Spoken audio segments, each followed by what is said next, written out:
Hello everyone and welcome to another Hallyu Sees It review. Today I'm reviewing HUTAN Life in the Rainforest.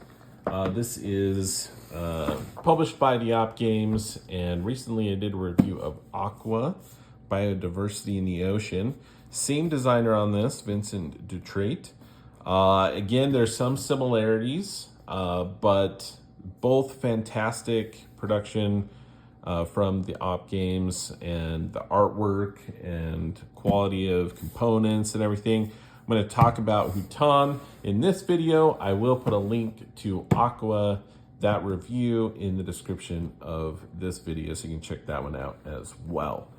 I will kind of show you some of the similarities with them as well and kind of talk about that. But let's go ahead and look at HUTAN. This one is also for 1 to 4 players. And it's got a great look to it. The rule book, again, fantastic.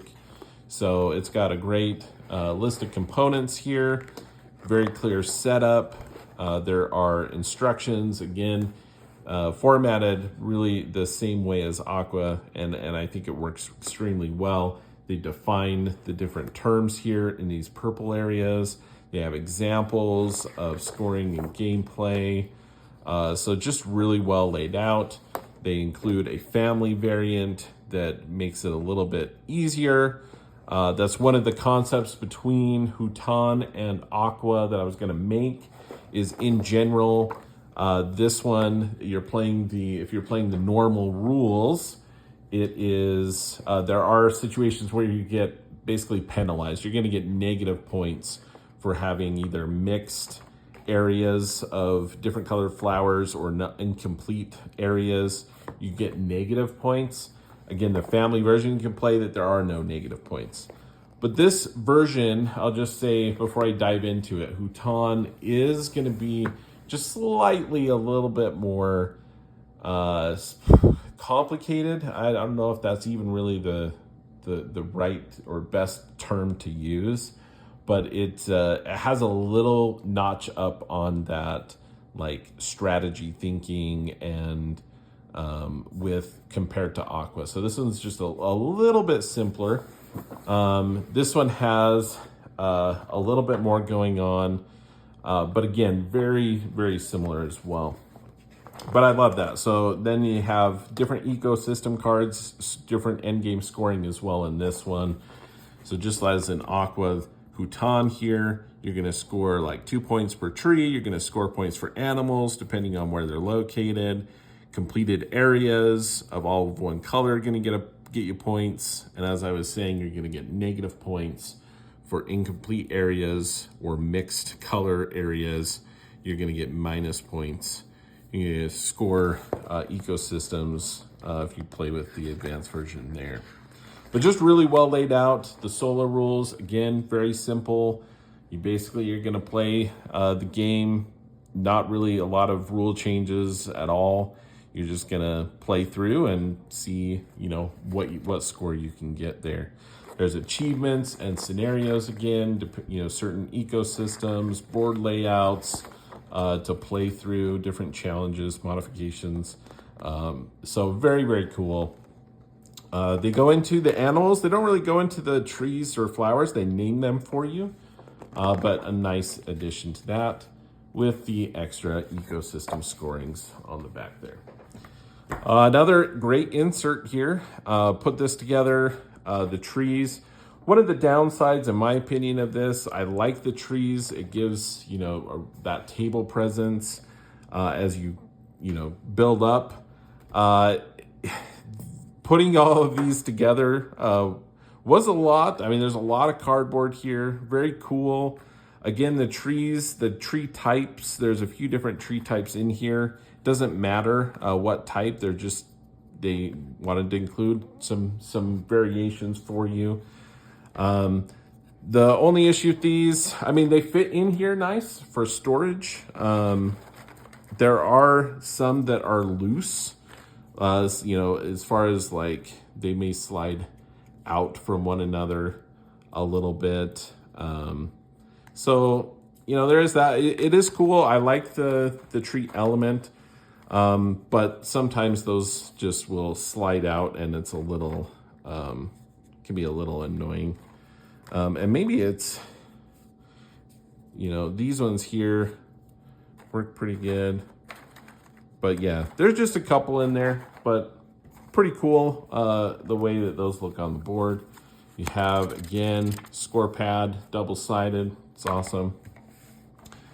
But everything fits into the insert really nice. Here's your boards. In this, the game setup's pretty simple. Obviously, this is not like meant to be a complete how to play, but it's cool. There are some variations, right? So you have 4 boards. They're double-sided, and at the beginning of the game, one person's going to take one of each color, randomly kind of sort them, orient them, and there is kind of a, hey, when you play the game for the first time, maybe try this setup.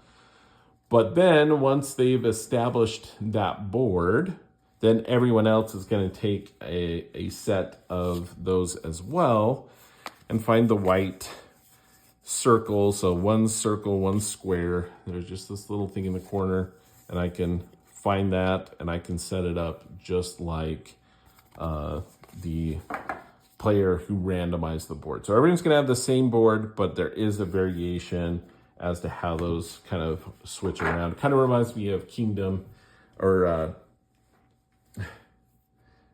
now I'm spacing on the name right now. But anyway, so with that, that's really kind of the board setup there. You're going to have animals. If you're playing with only 2 players, I will have you remove one of them. There's 3 of each color. They are these really nice wood meeple tokens. So you got the color, and then it's got it like printed on there. So there's no stickers or anything like that. I really appreciate that.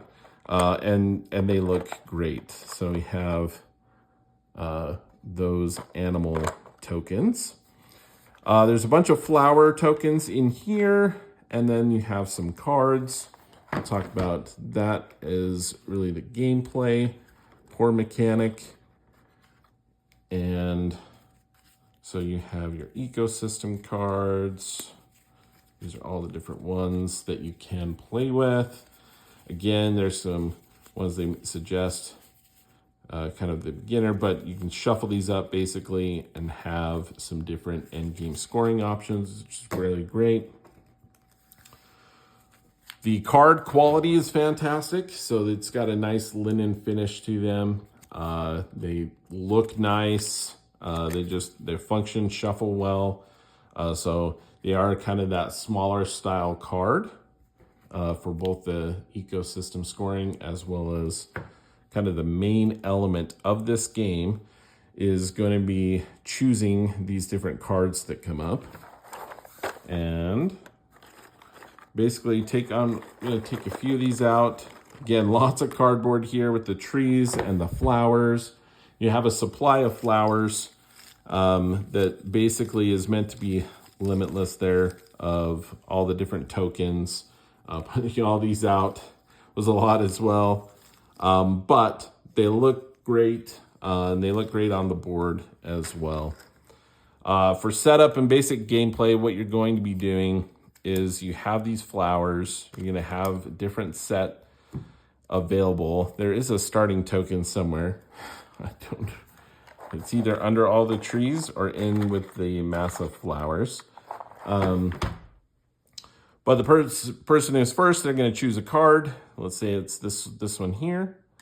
Then you are going to be basically finding and placing one of what's shown on the card. So I need to place basically all these. You have to be able to play all of the flowers to take the card. And if there really isn't, you would basically take the card and discard it. You'd lose a turn. If there's flowers already on the board, it does need to go adjacent or on top of, if it's matching the same, to a flower you have on the board. I wouldn't be able to start in a completely different area.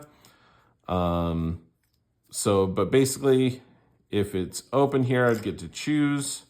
I could place one, and then you have to place adjacent to the flowers you're placing that round. So I'd have, something like this. I can't place one there and one here and one there. So a lot of the game is like trying to set it up as such that you can play multiple flowers into the right areas. So what you're trying to do is get certain of these zones or areas all the same color.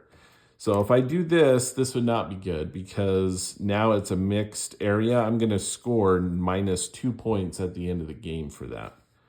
If, however, I'm able to get all yellow flowers into that area, that is now going to score me positive 2 points at the end of the game.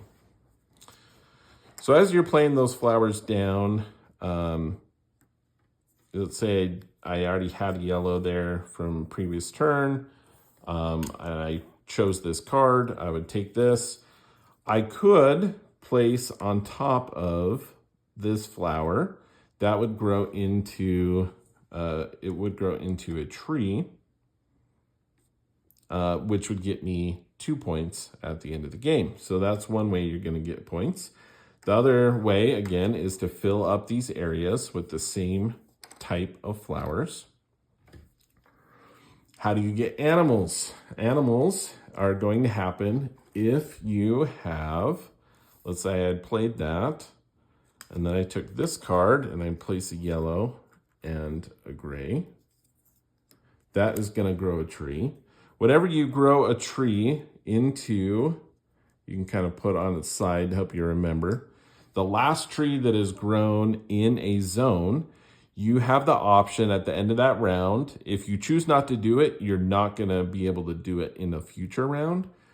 So at that point, I could turn in that tree and basically get the animal, if it's available from the supply, to place there. And I guess that's the tiger here. Or is that? Oh yeah, that's the white. Sorry, the tigers look a little orange. But you're going to place that instead of the tree. It's going to replace the tree.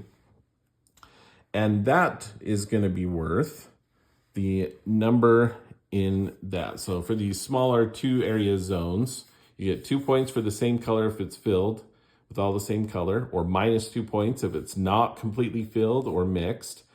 And each animal, or the animal in this area, would score 3 points. That's what that shows. So for the larger areas, you see this larger area here, if you fill that with all the same, you're going to get 6 points, and you get 9 points for the animal scoring in that area. The other benefit of getting an animal is that actually you can do a fertilize action, which fertilizes all the areas adjacent, orthogonally adjacent to that place. So I could place, and you can do any color flower. So I could choose to place another one here that would grow into a tree. And I could grab a red flower from the supply to fill that up. So that kind of is another bonus. So not only are you getting points, you get to place more flowers, complete more areas. And as the game goes on, it's interesting because the first player token, in this version, when you take it, you get a first choice next round, but it also has a wild flower icon on it that looks like this. So this is also an option that can come out. But if you choose the first player token, you also get one of these. Basically, you get any color flower. So I could take it and I could put one white there, or I could take it and put a gray here, whatever. And then from there, we basically... you're going to play until a certain number of rounds. You're going to play a certain number of cards here. When that runs out, you're a certain number of rounds.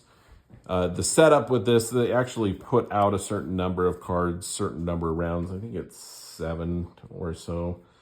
At the end of that, you're going to score points for your trees, animals, completed areas, incomplete areas, any of these bonus cards. But lots of fun. What's really interesting with this is there's some difficult decisions and choices, because you'll get into areas where when you choose something, you're going to have to start another area. So I'm going to have to start this area. Sometimes you're going to be put in a position, and so it's just careful planning, because then near the end of the game, you may have to start another zone that you're not going to be able to finish, and it's going to be worth -6 points now. Or you may have to make the decision, hey, I'm going to just make this a mix. I'm just going to eat these 4 points, but I could still, grow trees here and get points some other way. I'm not going to be able to get an animal here, but, so there's some really interesting decisions, choices that you're going to have to make based on the cards. A lot of times, the beginning of the game, it's like, get as many flowers as you can. Let's start getting stuff on the board. And then real quick, it's like, okay, I want to take this wild, because that gives me whatever I want and I'm not restricted. Because then you get things later on, and you may have situations like this come up, and it's like, well, if I take this, I don't know. If you take this, like, I can't put a yellow here because I can't put the gray somewhere else. Or if I take it, say that wasn't there, I can't add to this gray because I can't play the yellow anywhere. So that's where this gets a little bit more complicated than AQUA, where you have a little bit more flexibility. But lots of fun. Again, you have lots of variation. It's got a great table presence. The core mechanic is very simple. You're going to choose a card. You're going to play some flowers. Again, if you are able to get, 2 in one air on top of each other, it grows into a tree. Complete an area with trees. You get, if there's an animal still available, you can grab that animal and get those points. So that is HUTAN. Lots of fun.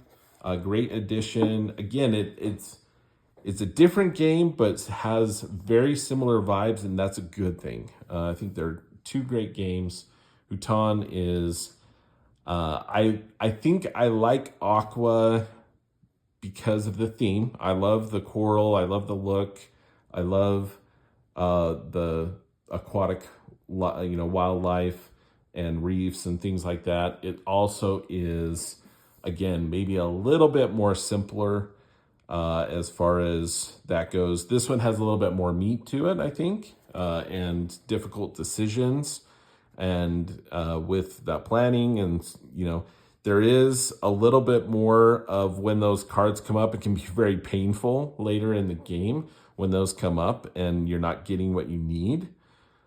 But it's lots of fun. That is HUTAN Life in the Rainforest, and that is how Lou sees it. Thanks for watching. If you have questions, put them in the comments below. Happy to answer any questions that you may have, and we'll see you next time.